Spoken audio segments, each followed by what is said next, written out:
الحمد للہ رب العالمین والصلاة والسلام علی سید الانبیاء والمرسلین اما بعد فاعوذ باللہ من الشیطان الرجیم بسم اللہ الرحمن الرحیم۔ الحمد للہ عز وجل خواتین کی نماز کے طریقے سے متعلق لیکچرز کا سلسلہ جاری ہے، اور اس وقت ہمارا بیان نماز کے واجبات پر چل رہا ہے، اور اب تک ہم نے 2 واجبات پر کلام کر لیا ہے، جس کا خلاصہ کچھ یوں ہے کہ پہلا واجب ہم نے یہ پڑھا کہ تکبیر تحریمہ کہتے ہوئے لفظ اللہ اکبر کہنا یہ واجب ہے، اور دوسرا واجب ہم نے یہ پڑھا کہ فرض کی شروع کی 2 رکعت میں اور نفل وتر اور سنت کی تمام رکعتوں میں سورہ فاتحہ پڑھنا یہ واجب ہے۔ آج کے لیکچر میں انشاءاللہ عز و جل ہم نماز کے تیسرے واجب پر کلام سماعت کریں گے۔ تو نماز کا تیسرا واجب ہے سورت ملانا۔ تو جیسا کہ ہم نے پڑھا کہ فرض کی شروع کی 2 رکعت میں سورہ فاتحہ پڑھنا واجب ہے، تو یاد رکھیں کہ فرض کی ہی شروع کی 2 رکعت میں سورہ فاتحہ کے ساتھ سورت ملانا بھی واجب ہے۔ یعنی اگر سورہ فاتحہ کے بعد بھولے سے کوئی رکوع میں چلا گیا اور اس نے سورت نہ ملائی، تو اس صورت میں یہ ترک واجب ہوگا، اور ترک واجب کی صورت میں آخر میں سجدہ سہو کرنا ہوگا۔ سورت ملانے کے حوالے سے کچھ مزید مسائل سماعت کر لیں کہ اگر کوئی قرآن کی پوری ایک کمپلیٹ سورت، چاہے وہ چھوٹی سورت ہی کیوں نہ ہو، وہ اگر ملا لے سورہ فاتحہ کے ساتھ تو اس صورت میں واجب ادا ہو جائے گا۔ مثال کے طور پر سورہ فاتحہ کے بعد اگر کسی نے سورہ کوثر ملا لی، تو قرآن کی سب سے چھوٹی سورت سورہ کوثر ہے اور اس میں 3 آیات ہیں، تو اگر کوئی سورہ کوثر ملا لے تو اس صورت میں اس کا واجب ادا ہو جائے گا۔ یا اسی طریقے سے سورہ عصر اگر کسی نے پوری کمپلیٹ سورت پڑھ لی تو اس صورت میں بھی واجب ادا ہو جائے گا۔ یا سورہ اخلاص سورہ فاتحہ کے ساتھ ملا لی تو اس صورت میں بھی واجب ادا ہو جائے گا۔ تو یا تو پوری ایک کمپلیٹ سورت ملا لے تو واجب ادا ہو جائے گا، یا کسی بھی سورت کی 3 چھوٹی آیات اگر سورہ فاتحہ کے ساتھ ملا لی جائیں تو اس صورت میں بھی واجب ادا ہو جائے گا۔ مثال کے طور پر سورۃ القاریہ، اس کی شروع کی 3 آیات اگر کوئی پڑھ کر رکوع کر لیتا ہے تو اس صورت میں بھی واجب ادا ہو جائے گا۔ اس کی شروع کی جیسے 3 آیات ہیں، القاریعۃ ما القاریہ وما ادراک ما القاریہ، تو یہ 3 آیات اگر کوئی پڑھ کر رکوع کر لیتا ہے تو اس صورت میں بھی واجب ادا ہو جائے گا۔ اور اس کی تیسری صورت یہ ہے کہ اگر کوئی ایک بڑی آیت کہ جو 3 چھوٹی آیتوں کے برابر ہو وہ اگر پڑھ لیتا ہے تو اس صورت میں بھی واجب ادا ہو جائے گا۔ مثال کے طور پر سورہ بقرہ کے پہلے رکوع میں ایک آیت مبارکہ ہے، اولئک علی ھدی من ربہم واولئک ھم المفلحون۔ اب یہ ایک پوری کمپلیٹ آیت ہے، اور یہ ایک اتنی بڑی آیت ہے کہ جو 3 چھوٹی آیات کے برابر ہے۔ اب یہ یاد رکھیں کہ جو بڑی آیت ہے اس میں کم از کم 30 حروف اگر ہوں تو اس صورت میں اس آیت کو پڑھا جا سکتا ہے سورہ فاتحہ کے بعد۔ اگر 30 حروف سے کم حروف پر مشتمل کوئی آیت ہو تو اس صورت میں وہ آیت سورہ فاتحہ کے ساتھ نہیں ملائی جا سکتی، اور یہی حروف کی مقدار 3 چھوٹی آیات کے اندر بھی ہیں۔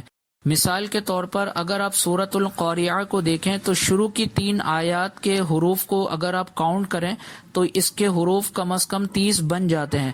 تو 3 چھوٹی آیت اگر پڑھ رہے ہیں تو اس کے حروف بھی 30 کم از کم بننے چاہیے، یا ایک بڑی آیت اگر آپ سورہ فاتحہ کے ساتھ ملانا چاہ رہی ہیں تو وہ ایک آیت بھی اتنی بڑی ہو کہ جس میں کم از کم 30 حروف ہوں۔ تو خلاصہ یہ نکلا کہ 3 چھوٹی آیات اگر آپ کو پڑھنی ہے تو اس میں بھی کم از کم 30 حروف ہونے چاہیے، اور اگر ایک بڑی آیت سورہ فاتحہ کے بعد ملانے کا ارادہ ہے تو اس آیت میں بھی 30 حروف کم از کم ہونے چاہیے۔ اگر 30 حروف سے کم والی کوئی آیت پڑھی تو اس سے واجب ادا نہیں ہوگا، چاہے وہ 3 چھوٹی آیات ہوں یا ایک بڑی آیت ہو۔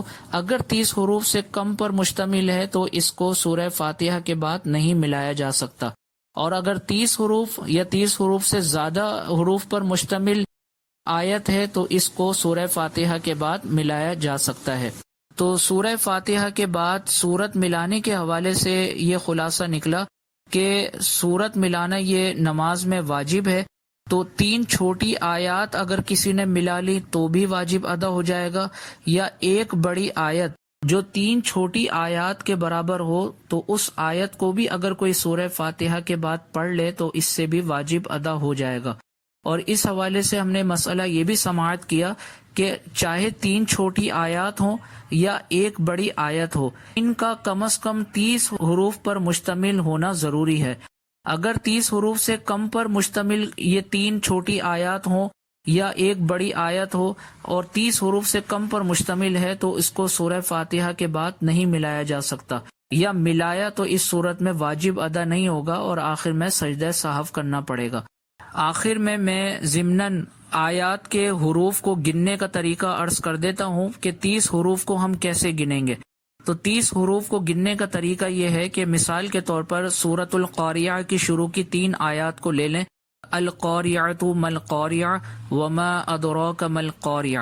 تو القاریہ میں حروف گننے کا طریقہ ہوگا کہ الف ایک حرف ہے، لام دوسرا حرف ہے، قاف تیسرا حرف ہے، اور الف چوتھا حرف ہے، را پانچواں حرف ہے، عین چھٹا حرف ہے، اور تا ساتواں حرف ہے۔ تو گویا کہ القاریہ کے اندر 7 حروف ہیں۔ تو اسی طرح آگے مل قاریہ میں میم الف یہ 2 ہو گئے، تو پیچھے 7 تھے، اب یہ 2 ہو گئے تو ٹوٹل ہو گئے 9۔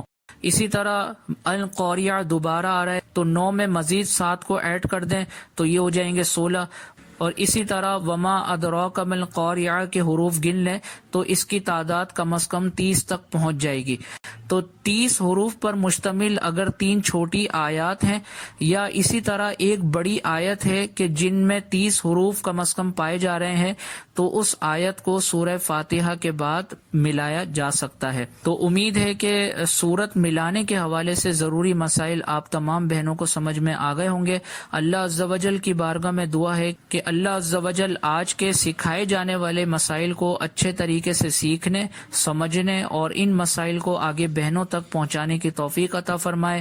آمین بجاہ نبی الامین صلی اللہ تعالی علیہ وسلم۔ آپ دیکھ رہے ہیں PATF Islamic info YouTube channel. مزید اسلامک ویڈیوز کے لیے ہمارا چینل سبسکرائب کریں۔